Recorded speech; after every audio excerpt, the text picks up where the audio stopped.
Students, जो नया topic है आज का वो है सॉल्वेंट मैग्नेटिज्म के अंदर। देखिए बेसिक बताऊंगा, बिल्कुल आपको ध्यान रखना है। नाम पहली बार सुन रहे हैं, सॉल्वेंट क्या होता है, पर देखा तो होगा आपने, लेकिन आज आपको पता लग जाएगा कि क्या है, किस तरह का स्ट्रक्चर ये है। एक्चुअली में बच्चों क्या होता है कि एक गत्ते का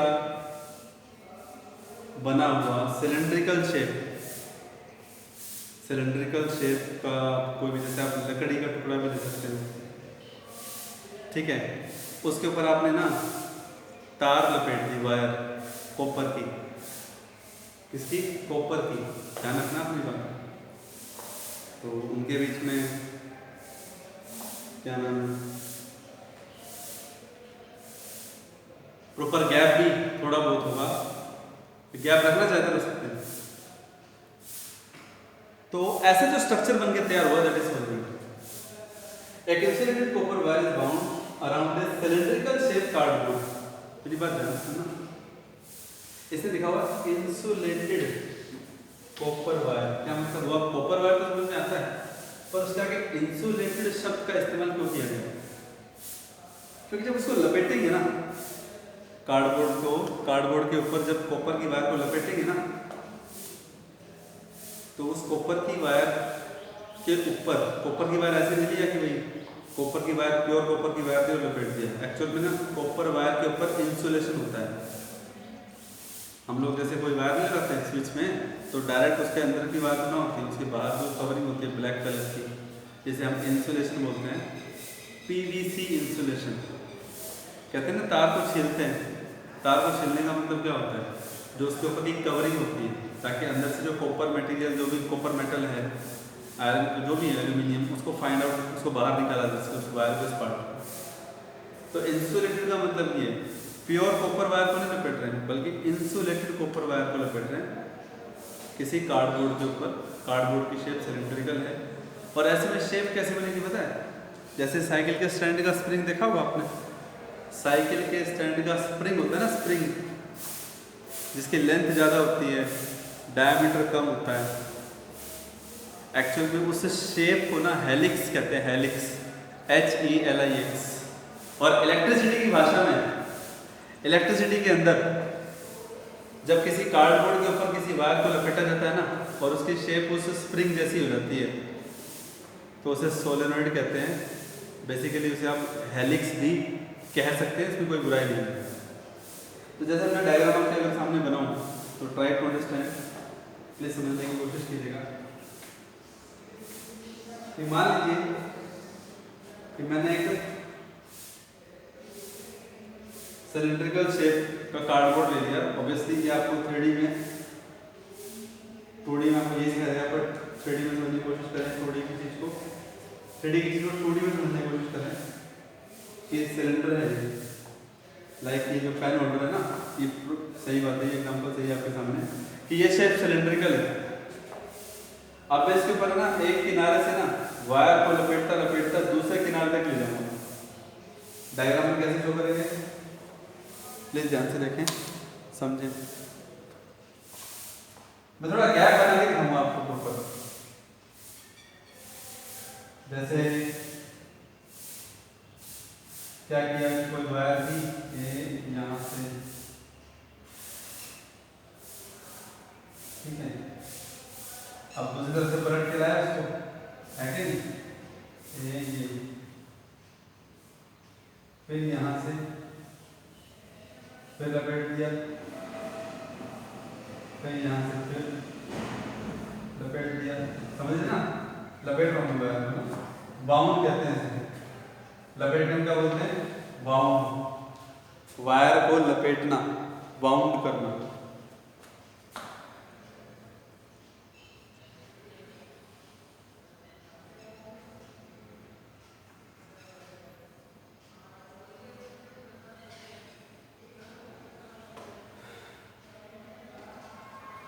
आई होप आपको समझ में आ रहा होगा। मैं वायर को पूरा से लपेट रहा हूँ, लेकिन डायग्राम को बनाते हुए थोड़ा ध्यान देना।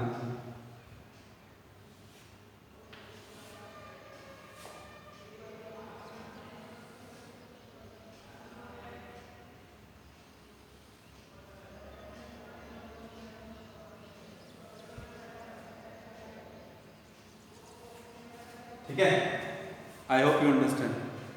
जो बीच में आपको ये पोर्शन दिखाई दे रहा है ना, ये वाला सिलेंड्रिकल पोर्शन, ये कार्डबोर्ड का बना हुआ है, ध्यान रखना। और इस कार्डबोर्ड के ऊपर कौन सी वायर को लपेटा गया है? Copper wire. और इस पूरे स्ट्रक्चर का नाम है सोलेनॉइड। तो ये क्या है? कार्डबोर्ड। और ये व्हाइट कलर में क्या दिखाया गया है? Insulated copper wire.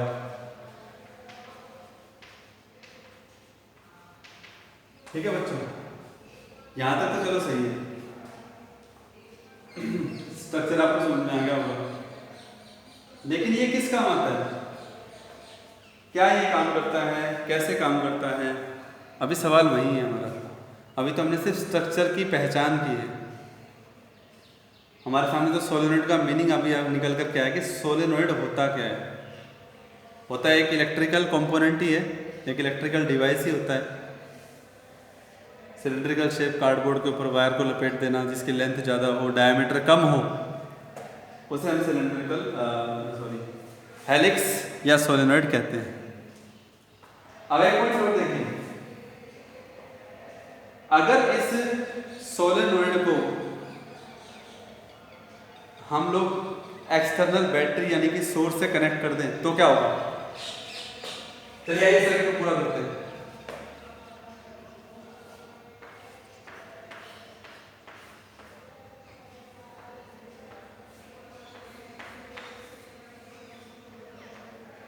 P को क्लोज किया, बैटरी का positive sign negative sign, 20 volt की बैटरी है, 20 वोल्ट की बैटरी है,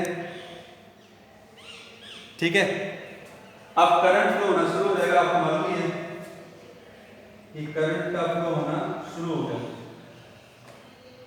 इस तरह से फ्लो करता करता करंट इस तरह से फ्लो करता हुआ ये बाहर गया। बच्चों समझ में आ रहा है ना भाई? करंट कैसी तरह, देखो 3D में समझने की कोशिश करते हैं, क्योंकि यहाँ से एक नया कंसेप्ट निकल करके आएगा अब आपके सामने। एक्चुअल में अगर हम सिलेंडर की बात करें, जब इसके ऊपर एक वायर को लपेटते हैं तो आपके दिमाग में मैं एक बात बता दूं कि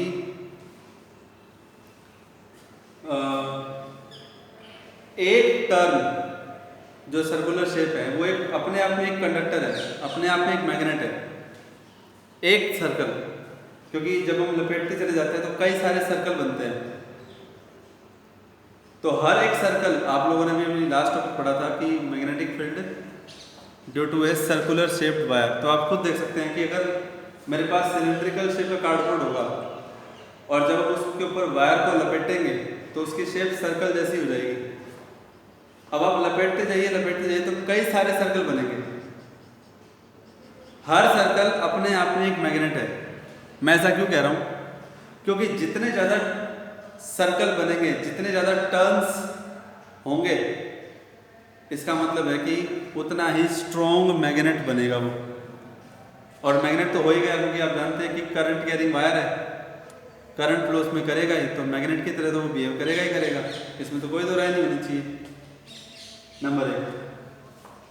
नंबर 2, अगर आप करंट को देखें, देखो 3D में समझने की कोशिश करें कि वायर ऐसे कनेक्ट है और उसमें करंट ऐसे जा रहा है, और मैं सोलेनॉइड को अपनी आंखों के सामने ऐसे नहीं रख रहा हूँ, मैं सोलेनॉइड को जहाँ से करंट जा रहा है, जो ये वाला पोर्शन है, ये वाला और ये वाला, मैं फेस इस तरफ कर रहा हूँ, और जब करंट इस तरफ से जाएगा और राइट हैंड रूल के हिसाब से जब मैं देखूंगा तो करंट सर्कुलर शेप में क्लॉकवाइज जा रहा है।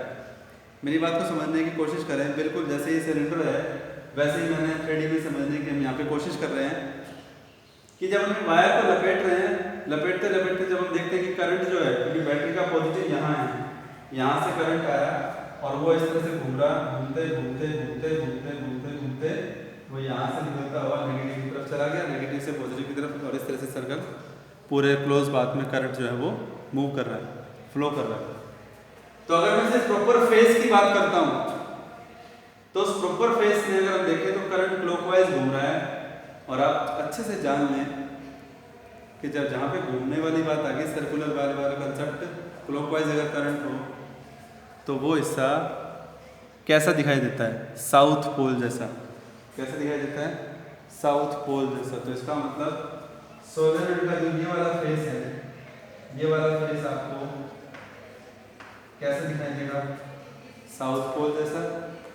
और अगर आप उसी सोलेनोइड को जब आप इस तरह से देखते हैं, क्योंकि आपको अच्छे से पता है कि मैंने बताया था कि अगर हम सर्कल के एक तरफ देखें तो वो करंट, अगर हम सर्कल के एक तरफ से देखें तो क्लॉकवाइज दिखाई देता है, और जब हम सर्कल के अपोजिट वाले फेस की तरफ जाकर के खड़े हो जाएं तो वही करंट हमें एंटी क्लॉकवाइज डायरेक्शन में दिखाई देता है। तो अगर ये वाला साउथ पोल बनेगा तो कन्फर्म है कि ये वाला नॉर्थ पोल बनेगा। कैसा पोल बनेगा? नॉर्थ पोल बनेगा। और यहाँ से एक और कंसेप्ट निकल करके आता है कि सोलेनोइड एक बार मैग्नेट की तरह है। बार मैग्नेट आपको याद होगा ना, ये नॉर्थ और साउथ रेक्टेंगुलर शेप्ड, यहाँ सिलेंड्रिकल शेप्ड है। तो इसमें कोई दो राय नहीं है कि करंट कैरिंग सोलेनोइड एक बार मैग्नेट की तरह बिहेव करता है। एक बात और बता देता हूँ, बैटरी का पॉजिटिव यहाँ था तो ये याद भी रखा रहेगा, आपको याद भी रहेगा। तो वो वाला फेस साउथ पोल, जो नेगेटिव है N4 नेगेटिव N4 नॉर्थ। मतलब ऐसे आपको याद रहेगा कि सोलेनोइड का अगर जो सिरा, जो टर्मिनल बैटरी के नेगेटिव से कनेक्ट है तो वहाँ north pole, N4 negative N4 north, N से शुरुआत होगी ना, तो ऐसे में याद रखने में भी आपको आसानी रहेगी। कई बार ऐसा शॉर्टकट में ट्रिक्स याद करना ज़रूरी हो जाता है, इसीलिए बता रहा हूँ। तो साउथ और नॉर्थ, तो यहाँ से एक बात कंफर्म हो गई कि also solenoid behave like a bar magnet. ठीक है बच्चों, आई होप यू अंडरस्टैंड कि सोलेनोइड क्या होता है। ठीक है, और ये बार मैग्नेट की तरह कैसे बिहेव करता है ये हम लोगों ने आज समझा। हमारे नेक्स्ट लेक्चर में हम लोग पढ़ेंगे कि इसके मैग्नेटिक फील्ड लाइंस जो पैटर्न्स हैं वो, और किन किन फैक्टर पे जो सोलेनोइड है वो डिपेंड करता है, उसका मैग्नेटिक फील्ड डिपेंड करता है। ठीक है बच्चों, थैंक यू।